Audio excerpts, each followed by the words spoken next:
acompañarnos en esta transmisión. Antes de comenzar, querríamos compartir contigo algunos materiales sobre el tema de hoy que podrían resultar de interés. En el chat te vamos a dejar los enlaces.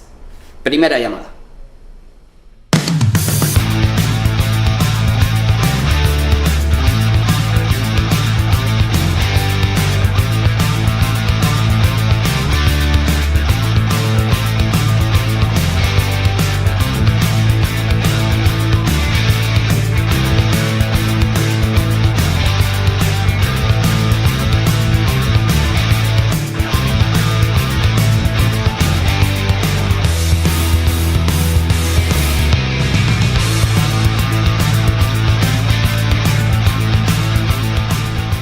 Ya estamos por comenzar la transmisión, pero antes quería pedirte que si te interesan nuestros contenidos, nos sigas en nuestras redes sociales. En el chat vas a encontrar los enlaces. Cuando regreses, estaremos comenzando. Segunda llamada.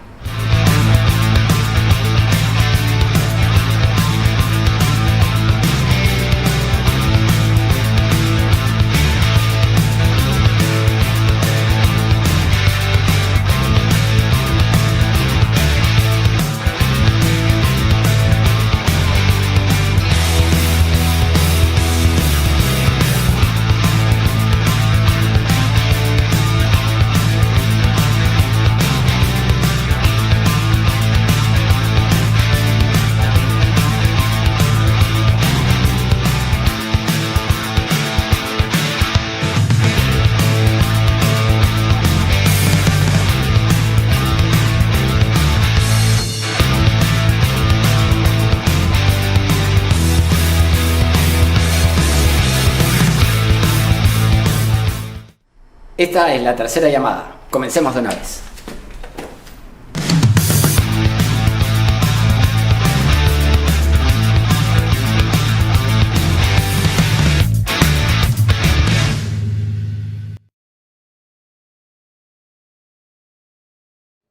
Hola, ¿qué tal? Muy buenas noches, ¿cómo están ustedes? Bienvenidos a una nueva edición de la cuarta temporada de El Constitucional, que se sigue transmitiendo, como siempre, por televisión abierta, a través de Onda Digital, canal 18.5 en Lima, 5.4 en Trujillo, 23.3 en Huaura, y siguen los números. Por Cable Más para todo el Perú y a través de la plataforma de LP Derecho, que es una entidad de referencia jurídica.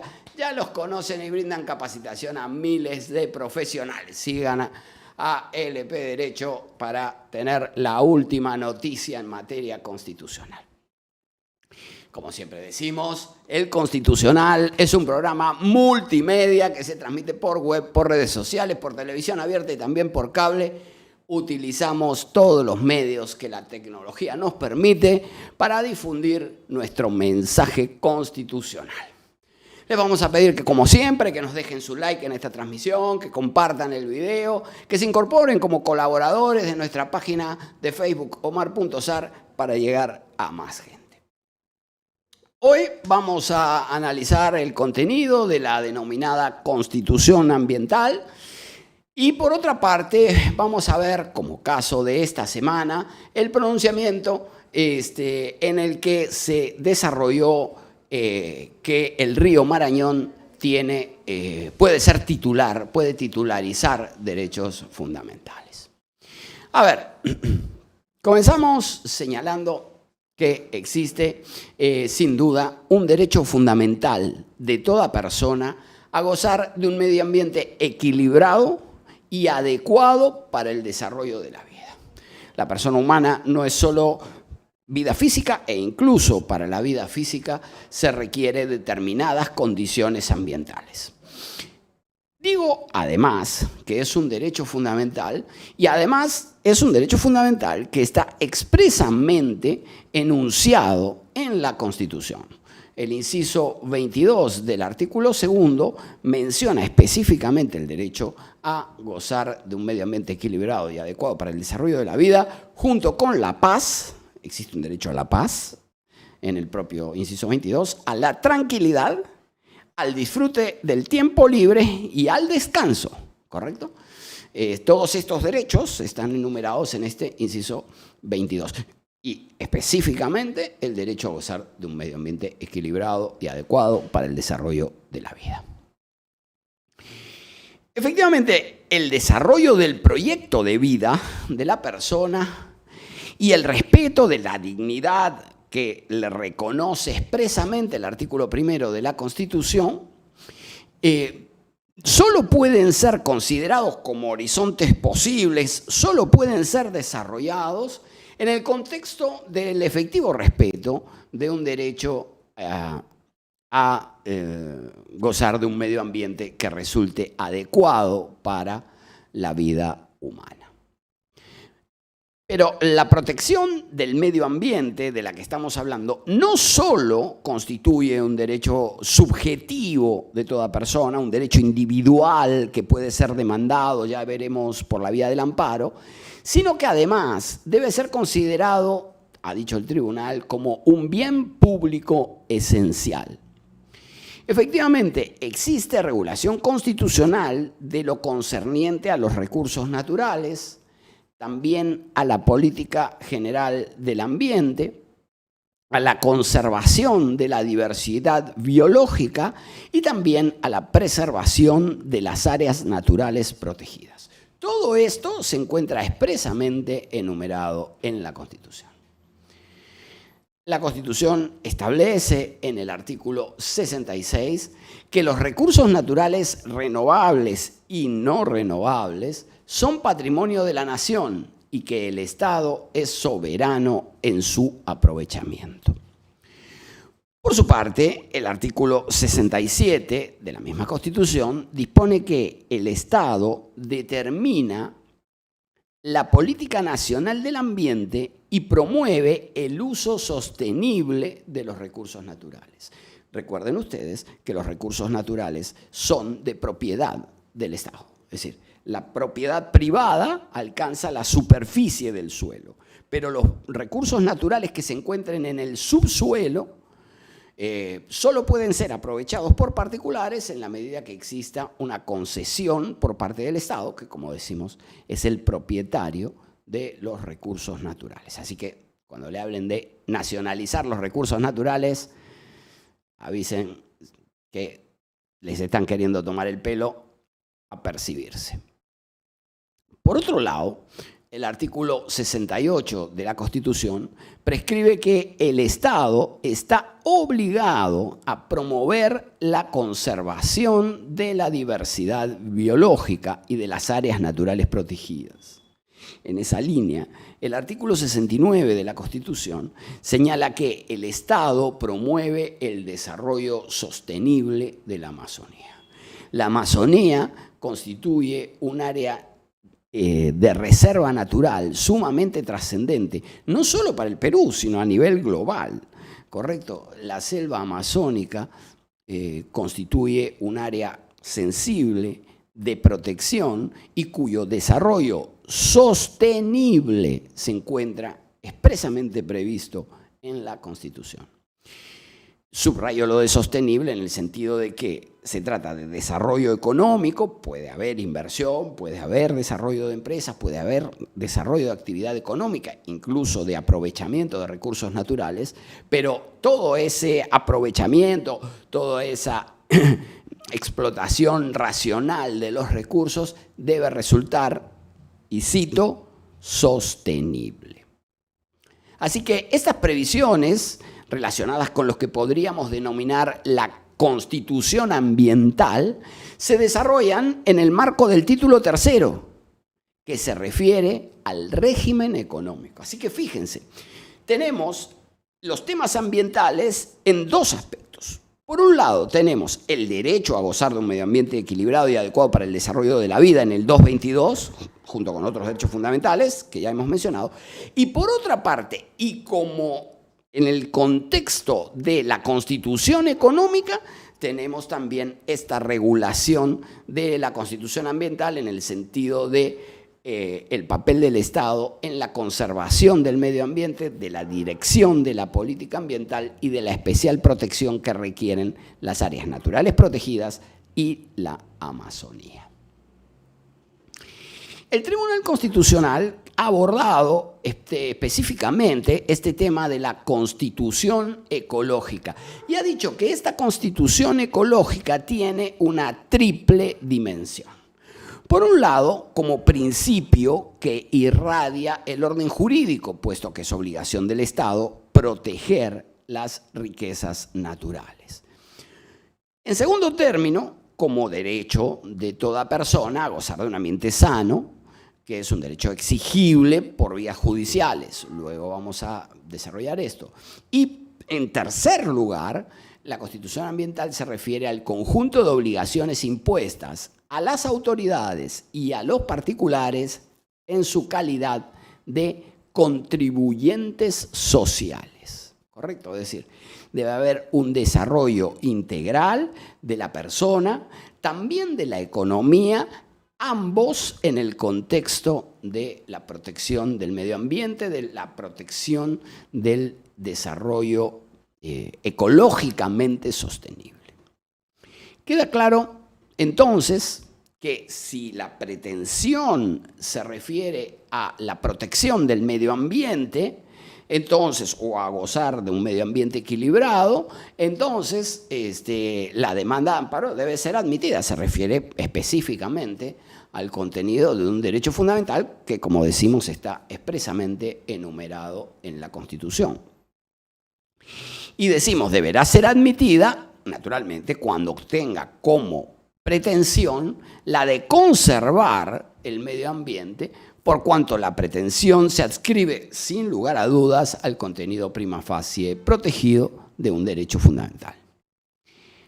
Este derecho fundamental a gozar de un medio ambiente equilibrado y adecuado para el desarrollo de la vida tiene por titular, como es obvio, a cualquier persona y por ende la demanda de amparo puede ser presentada a título individual por cualquiera de los sujetos interesados en activar la tutela de su propio derecho afectado por el acto u omisión que amenaza o eventualmente vulnera ese derecho.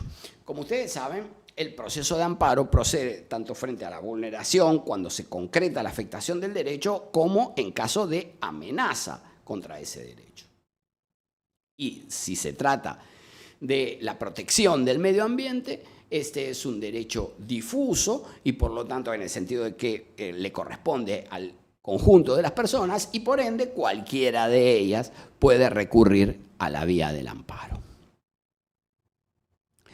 El artículo 1 del Código Procesal Constitucional establece que los procesos a los que se refiere el presente título, es decir, el título relacionado con los procesos de tutela de derechos, es decir, habeas corpus, amparo, habeas data y cumplimiento, decía, los procesos a los que se refiere el presente título tienen por finalidad proteger los derechos constitucionales, ya sean de naturaleza individual o colectiva, reponiendo las cosas al estado anterior a la violación o amenaza de violación de ese derecho constitucional. Entonces, si bien la regla general en relación con el proceso de amparo es la de que la demanda debe ser presentada por la víctima de la vulneración, es decir, aquel que sufrió la vulneración, de acuerdo con lo que establece el artículo 39 del Código Procesal Constitucional, en el caso del amparo ambiental debe admitirse la demanda de cualquier persona, aun cuando no sea víctima directa de la afectación del ambiente que pretende remediar. Y digo remediar porque los jueces deben procurar, en la mayor medida posible, que se restablezcan las cosas al estado anterior al acto o resolución que afecta o amenaza el medio ambiente. En esto consiste justamente el objeto de los procesos constitucionales. Los procesos constitucionales existen para garantizar la efectividad de la supremacía normativa de la Constitución en el ámbito de la efectiva vigencia de los derechos fundamentales. Y por lo tanto, si existió una vulneración, ya sea que se haya consumado o existió una amenaza de vulneración, entonces el objeto del proceso consiste justamente en restablecer las cosas al estado anterior a esa vulneración o amenaza para que el titular del derecho pueda gozar del mismo en condiciones adecuadas. La posibilidad de promover una demanda de amparo no tiene plazo de prescripción en este caso. Si se vulneró el derecho, que se trataría de una porque, a ver, aquí tiene que ver con la forma de cómputo del plazo de prescripción. Si se vulneró el derecho y se trata del medio ambiente, entonces la afectación continuaría. Entonces se trataría de una afectación continuada. Y el artículo 45.3 del Código dice que si los actos son continuados, el plazo se computa desde la fecha en que haya cesado totalmente su ejecución. ¿Correcto? Entonces, solo se computará el plazo si es que cesó, si es que se consumó la vulneración del derecho al medio ambiente. Si se consumó, entonces sí comienza, luego de haberse consumado, a contar el plazo de prescripción. Por otro lado, si se tratara de una amenaza, en cambio, una vulneración, que es una amenaza cierta y de inminente realización, pero que no se ha consumado, entonces tampoco opera el plazo de prescripción porque, de acuerdo con el artículo 45.4 del Código Procesal Constitucional, la amenaza de vulneración tampoco prescribe, ni en este ni en ningún otro derecho fundamental. ¿Correcto? Entonces tenemos tres escenarios diferentes. El primero, la consumación, ¿correcto? El segundo, la de la afectación continuada, en ese caso no prescribe, y tercero, el de la amenaza contra el derecho al medio ambiente, y en este caso la demanda tampoco prescribe. Entonces, solo cuenta el plazo de prescripción cuando se haya consumado. Y la afectación continuada y la amenaza no prescriben. ¿Está bien? Estas son las condiciones para interponer la demanda. Así que cualquier persona con estas condiciones de prescripción y la demanda de amparo puede ser interpuesta o bien donde se afectó el derecho, o bien en el domicilio del demandante, o bien en el domicilio del autor, persona, empresa u órgano del Estado que hubiese sido el que ejecutó la vulneración o que realizó la amenaza. Por otra parte, hay que tomar en cuenta que diversas comunidades campesinas y nativas, cuya identidad étnica y cultural debe ser protegida porque forman parte del patrimonio cultural de la nación, mantienen una relación especialmente intensa con el medio ambiente en el que se desarrollan. Y de hecho, el Estado peruano, al ratificar el convenio 169 de la Organización Internacional del Trabajo, asumió una serie de deberes que incluyen los siguientes. Número 1, consultar a los pueblos interesados. Recuerden que el convenio 169 se refiere a los pueblos nativos y tribales. Entonces decía, el Estado tiene la obligación de consultar a los pueblos interesados mediante procedimientos adecuados y en particular a través de sus instituciones representativas cada vez que se prevean medidas legislativas o administrativas susceptibles de afectarles directamente. ¿Correcto? Entonces, este es el derecho a la consulta que, si bien no ha sido expresamente reconocido en la Constitución, sí constituye una obligación adoptada por el Estado cuando ratificó este convenio 169 de la OIT. En segundo término, se incluye también el deber de establecer los medios a través de los cuales los pueblos interesados puedan participar libremente, por lo menos en la misma medida que otros sectores de la población y a todos los niveles en la adopción de decisiones en instituciones electivas y organismos administrativos y de otra índole responsables de políticas y programas que les conciernan. En tercer lugar, también tiene el Estado deber de establecer los medios para el pleno desarrollo de las instituciones e iniciativas de esos pueblos, me refiero a los pueblos originarios y nativos, y en los casos apropiados proporcionar los recursos necesarios para ese fin. Así que, como verán ustedes, la ratificación del convenio 169 de la OIT supone una serie de obligaciones para el Estado.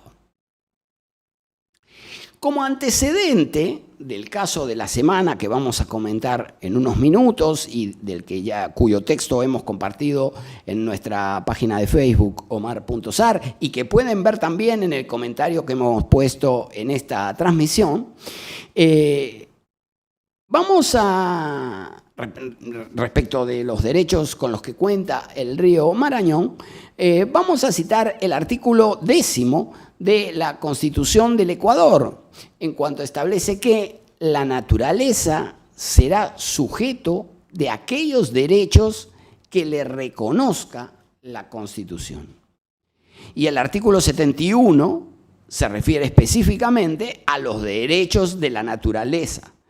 Y entre los derechos de la naturaleza enumera el siguiente, y cito: la naturaleza o Pachamama, donde se reproduce y realiza la vida, tiene derecho a que se respete integralmente su existencia y el mantenimiento y regeneración de sus ciclos vitales, estructura, funciones y procesos evolutivos. Toda persona, comunidad, pueblo o nacionalidad podrá exigir a la autoridad pública el cumplimiento de los derechos de la naturaleza.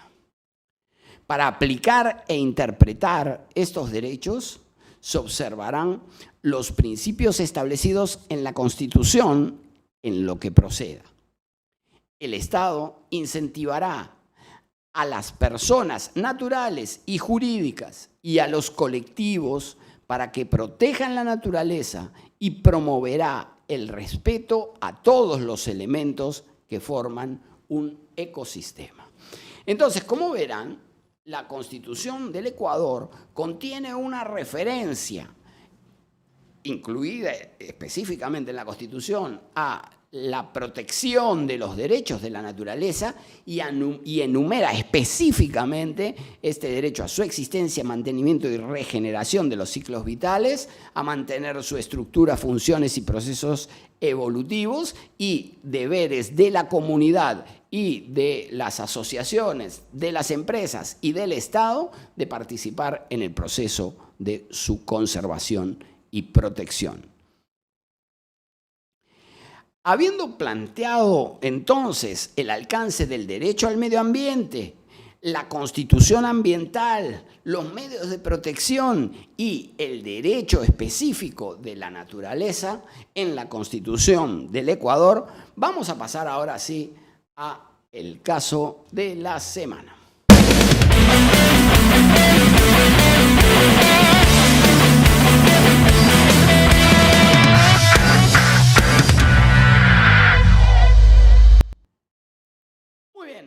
Vamos a analizar corto y fácil el pronunciamiento del juzgado mixto de Nauta, que recibió una demanda de amparo interpuesta por miembros del pueblo indígena Cucama y de la comunidad nativa Xapajilla, y sus pretensiones que se referían a lo siguiente, planteadas por la vía del amparo naturalmente.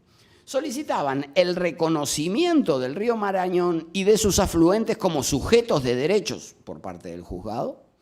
Solicitaban el reconocimiento y nombramiento del Estado y de las organizaciones indígenas como guardianes, defensoras y representantes del río Marañón.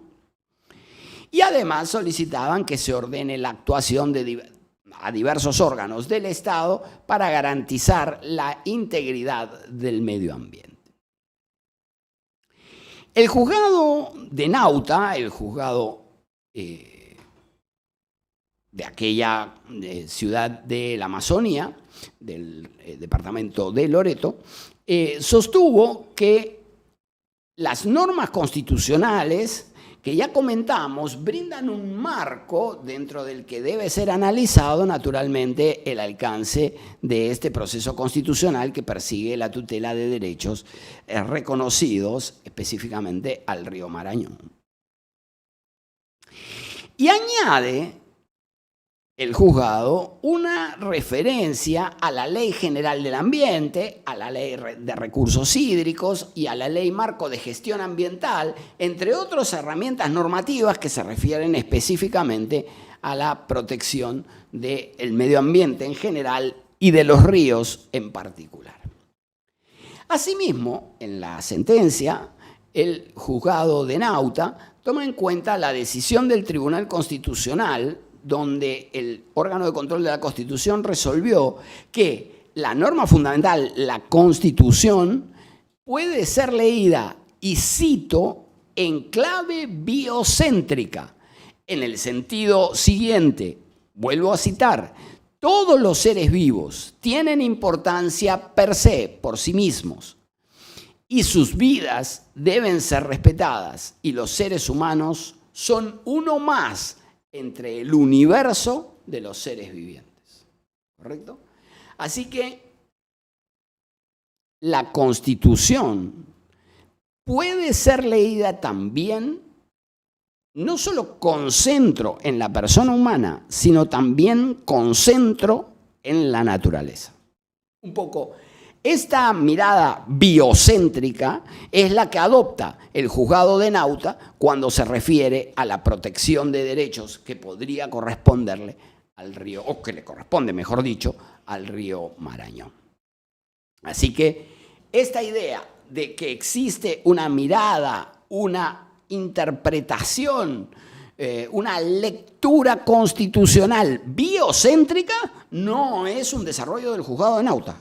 Es un desarrollo que plasmó el Tribunal Constitucional en el caso donde se pronunció sobre el acceso al agua potable y la crisis de acceso al agua potable en una de las localidades de Iquitos, en Punchana. ¿Correcto? Entonces, en la provincia de Maynas. Entonces, aquí tenemos este contexto en el que el juzgado de Nauta se pronuncia y que es preexistente a su resolución y que ha sido desarrollado por el Tribunal Constitucional en su jurisprudencia.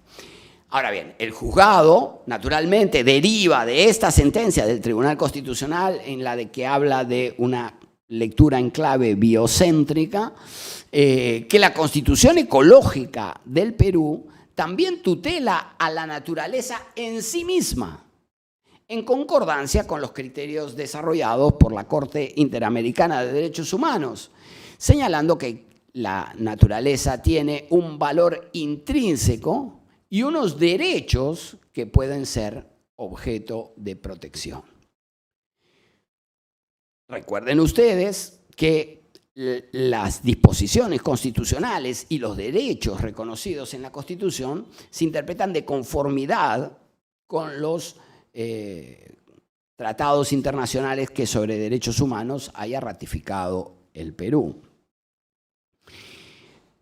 Y esa interpretación de conformidad con los tratados a la que se refiere la cuarta disposición final y transitoria de la Constitución debe complementarse con las decisiones de los órganos jurisdiccionales cuya competencia contenciosa el Estado hubiese reconocido, como por ejemplo sucede con los órganos del sistema interamericano, la Comisión Interamericana de Derechos Humanos y la Corte Interamericana de Derechos Humanos.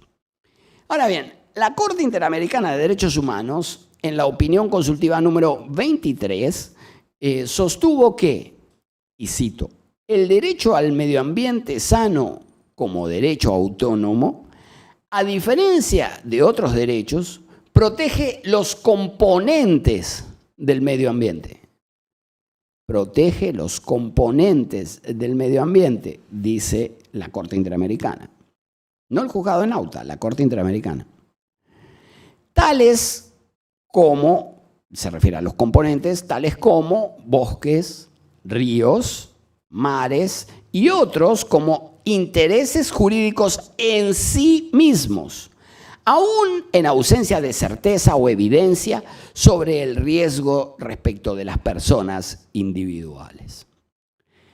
Se trata de proteger la naturaleza y el medio ambiente, no solamente por su conexidad con una utilidad para el ser humano o por los efectos que su degradación podría causar en otros derechos de las personas, como la salud, la vida o la integridad, sino por su importancia para los demás organismos vivos con quienes se comparte el planeta y que son también merecedores de protección en sí mismos. Entonces, la conservación del medio ambiente no tiene que ver con nuestra utilidad, o no solo con nuestra utilidad, con nuestra subsistencia, sino que además puede ser reconocido como sujeto de derechos por sí mismos en cuanto parte del medio ambiente de organismos vivos, de la naturaleza, de los animales, de los bosques, que comparten el planeta con nosotros y que, añade la Corte, resultan, y cito una vez más, merecedores de protección en sí mismos. Entonces, tenemos por un lado la jurisprudencia del Tribunal Constitucional que habla de una lectura biocéntrica de la Constitución. Y por otro lado, concordante con esta mirada biocéntrica, la jurisprudencia de la Corte Interamericana de Derechos Humanos, que habla de derechos de la naturaleza y de que los elementos del medio ambiente son merecedores de protección en sí mismos. De modo que los seres vivos que componen el medio ambiente y los entornos que hacen posible su subsistencia son concebidos como entes susceptibles de protección a instancia de las comunidades que se interrelacionan con ellos. Naturalmente, debe ser una persona humana la que promueva la protección de ese entorno natural y el reconocimiento y desarrollo y tutela de los derechos de estos bienes y elementos del entorno natural. La resolución del juzgado de Nauta señala lo siguiente, y ahora sí me refiero específicamente al desarrollo realizado por el juzgado. Las tierras y los recursos del pueblo Cucama forman parte de su esencia social, ancestral y espiritual. En este territorio, el pueblo Cucama realiza para su subsistencia la caza, la pesca y la cosecha. Recogen agua, plantas, también para fines medicinales, aceites, minerales y madera. Los sitios sagrados están distribuidos en todo el territorio y a la vez el río Marañón en sí mismo tiene un valor sagrado para ellos. Entonces, aquí el juzgado plantea cuál es la cosmovisión ecocéntrica del pueblo Cucama en relación con la naturaleza en general, con sus recursos y con la protección del río en particular. Como consecuencia de este desarrollo, de esta concepción sobre los bienes constitucionales, naturalmente no sorprenderá que en la parte resolutiva el juzgado haya resuelto lo siguiente. Presten atención. Resolvió declarar al río Marañón y sus afluencias como titular de derechos. Tiene derecho a fluir para garantizar un ecosistema saludable, el derecho a brindar un ecosistema sano, el derecho de fluir libremente de toda contaminación, el derecho a alimentar y ser alimentado por sus afluentes, el derecho a la biodiversidad, el derecho a que se la restaure, derecho a la regeneración de sus ciclos naturales, derecho a la conservación de su estructura y funciones ecológicas, derecho a la protección, preservación y recuperación, derechos que se encuentran representados y que el Estado debe proteger legalmente por ser parte importante en los derechos fundamentales de todo ser humano y de nuestras futuras generaciones, al ser vida, salud, y representa una de nuestras necesidades básicas para la misma subsistencia.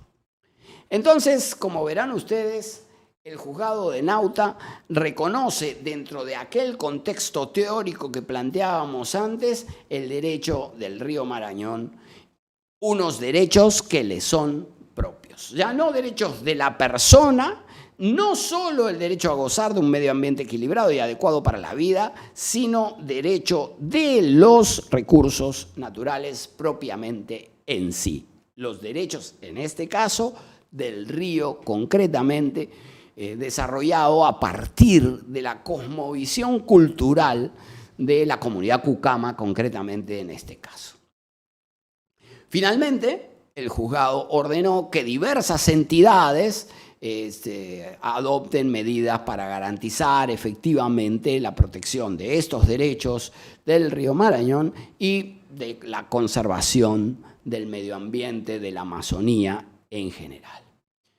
De modo que creo que el programa de hoy ha sido sumamente interesante. Creo que hemos desarrollado en qué consiste la Constitución Ambiental, cuáles son los mecanismos de tutela a los que se puede recurrir. Hemos identificado esta Constitución con una mirada, con una interpretación ecocéntrica, interpretada de conformidad con los tratados, y hemos escuchado o presentado las razones que esgrimió el juzgado de Nauta en su decisión en la que reconoce derechos al río Marañón.